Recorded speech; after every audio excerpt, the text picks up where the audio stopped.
అంతర్ప్రపంచం ఛానల్కు స్వాగతం. ఈరోజు టాపిక్ మీ శరీరానికి 2 రకాల ఆహారాలు. కె జగన్నాథం, కర్నూలు. మీ శరీరానికి, మీ జీవితానికి, జీవితానికి 2 రకాల ఆహారాలు అవసరం. 2 రకాలు ఏంది? రోజు ఆహారం తీసుకుంటున్నా కదా అని మీరు అనవచ్చు. కరెక్టే. సరే, మీరు తీసుకున్నటువంటి ఆహారం రోజు భోజనము, చపాతీ, రోటీ ఇవన్నీ తింటుంటారు. పప్పు దినుసులు ఇవన్నీ, కూరగాయలు, పళ్ళు ఇవన్నీ. అవి సహజంగా ఉపయోగపడేది, మీ శరీరానికి ఉపయోగపడతాయి. కానీ మీ ఆత్మకు ఉపయోగపడే ఆహారం మీరు తీసుకోవడం లేదు. ఆత్మ అనేది అది పక్కన పెట్టినా కానీ కనీసం మనసుకు, మీ బుద్ధికి, మీ ఆలోచనలకు అవసరమైన సరైన పౌష్టిక ఆహారం మీ దగ్గర లేదు. కాబట్టి మీ జీవితం అంతా గందరగోళంలో, ఇబ్బందుల్లో సరైన నిర్ణయం తీసుకోకుండా డీలాపడి, నిరుత్సాహపడి, నిరాశపడి, ఆందోళన చెంది, అశాంతికి గురై, పగ, ఈర్ష్య, ద్వేషము ఇవన్నీ ఎక్కువై కరుణ లేకుండా పోతుంది, ప్రేమ లేకుండా పోతుంది. మరి మేము ఆహారం తీసుకుంటున్నాము కదా అని మీరు అనొచ్చు. మీరు తీసుకునే ప్రతిరోజు మీరు తీసుకునేటువంటి 3 పూటల ఆహారం మీ శరీరానికి శక్తివంతంగా పనిచేస్తుంది. ఓకే, అది తప్పులేదు. కానీ మీ ఆత్మకి మీరేం ఆహారం ఇస్తున్నారు? ఆత్మకు ఆహారం ఇవ్వాలా? శరీరానికి ఎంత ఆహారము అవసరమో, పౌష్టికాహారం, అదే మోతాదులో అట్లనే ఆత్మకు కూడా ఆహారం అవసరం. అది ఎట్లా ఉంటుంది, ఎక్కడ ఉంటుంది, ఎట్లా తెచ్చుకోవాలా అనేది సమస్య. కొంతమంది శారీరకంగా బాగా బలంగా ఉంటారు, దిట్టంగా ఉంటారు, అన్ని అవయవాలు బాగుంటుంది, కానీ జీవితంలోన చాలా ఇబ్బందులు వస్తుంటాయి. మీ ఆత్మకి అవసరమైన ఆహారాన్ని మీరు ఇవ్వడం లేదు కాబట్టి మీ జీవన ప్రయాణంలో సమస్యలు వస్తున్నాయి. కాబట్టి మీరు మీ ఆత్మకు ఆహారం ఇవ్వండి. మీ ఆత్మకి మీరు ఆహారం ఇచ్చినారంటే మీ ఆత్మ అద్భుతంగా, మరింత పదునుగా, మరింత సమయస్ఫూర్తిగా, మరింత శక్తివంతంగా, మరింత ఆలోచన సహితంగా, మరింత సరైన నిర్ణయాలు తీసుకునే విధంగా, మరింత బంగారు బాట వేసుకుంటూ తను వేసుకుంటుంది. తనకు రావాల్సినవన్నీ ఆటోమేటిక్గా తను రిసీవ్ చేసుకుంటుంది సహజంగానే. అట్లాంటి అద్భుతమైన గుణం ఆత్మ ఉంటుంది.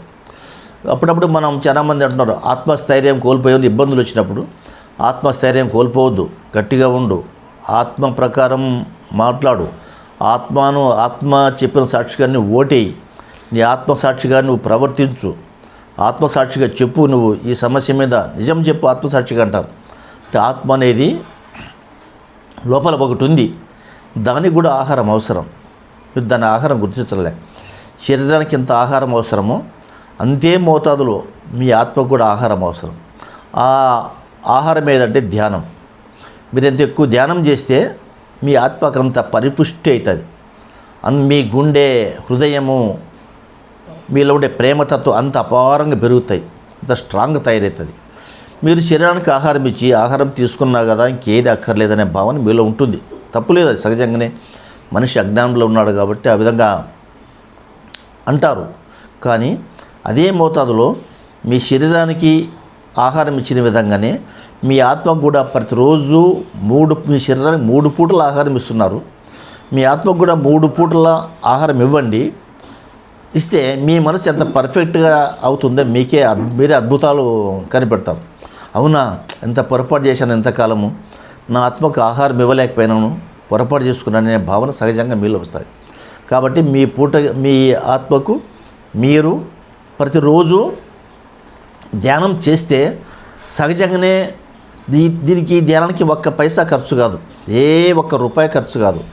ఏ గుళ్ళకి, గోపురాలకి, కొండలకి, పర్వతాలు ఎక్కడ ఎక్కాల్సి చెప్పలే. మీరున్న చోటనే, మీ ఇంట్లోనే హ్యాపీగా, హాయిగా కళ్ళు మూసుకొని, నోరు మూసుకొని కూర్చొని ఉండండి. సైలెంట్గా ఉండండి. సైలెంట్. ఈ సైలెన్స్లోనే అది రూపాయి ఖర్చు కాకుండా ఆత్మ ఆహారం తీసుకుంటుంది. ఏమీ డబ్బులు అడగదు. అది ఏం అడగకుండానే సృష్టిలో ఉన్నటువంటి అపారమైన శక్తిని, కాస్మిక్ ఎనర్జీని తీసుకొని అది పరిపుష్టమవుతుంది. మీ శరీరానికి మీరు ఇచ్చే ఆహారానికి డబ్బులు ఖర్చు అవుతాయి. మీ ఆత్మకి మీరు ఇచ్చే ఆహారానికి ఏమీ ఖర్చు కావు. రూపాయి ఖర్చు కాదు, పైసా ఖర్చు కాదు. ఖర్చు కాకుండా పరిపుష్టి అవుతుంది, అద్భుతమైన ఫుల్ స్ట్రెంగ్త్గా వస్తుంది. అప్పుడు మీ శరీరానికి, మీ మనసుకి, మీ జీవితానికి ఎంత కష్టం వచ్చినా అది భరిస్తుంది. మీ జీవితం భరిస్తుంది, మీ ఆత్మ భరిస్తుంది. ఎన్ని ఆటుపోట్లు వచ్చినా, ఎన్ని దుఃఖాలు వచ్చినా, ఎన్ని ఇబ్బందులు వచ్చినా, ఎంత కష్టమైన ప్రయాణం వచ్చినా జీవితంలో, ఎన్ని అడ్డంకులు వచ్చినా సాఫీగా పరిష్కారం చేసుకుంటూ ముందుకు వెళ్ళిపోతారు. కారణం ఏంది? మీ శరీరం బలంగా ఉంది, ఆహారం ఇచ్చావు, మీ ఆత్మకు కూడా ఆహారం ఇచ్చావు. కాబట్టి సహజంగానే స్ట్రెంగ్త్ అయి మరింత బలవంతమై మీ జీవన ప్రయాణం సాఫీగా జరుగుతుంది, అద్భుతంగా జరుగుతుంది. కాబట్టి దీన్ని పాటించండి. మళ్ళీ వీడియోలో మళ్ళీ కలుసుకుందాం. ఈ వీడియో మీకు నచ్చినట్లయితే సబ్స్క్రైబ్ చేయండి, షేర్ చేయండి, లైక్ చేయండి.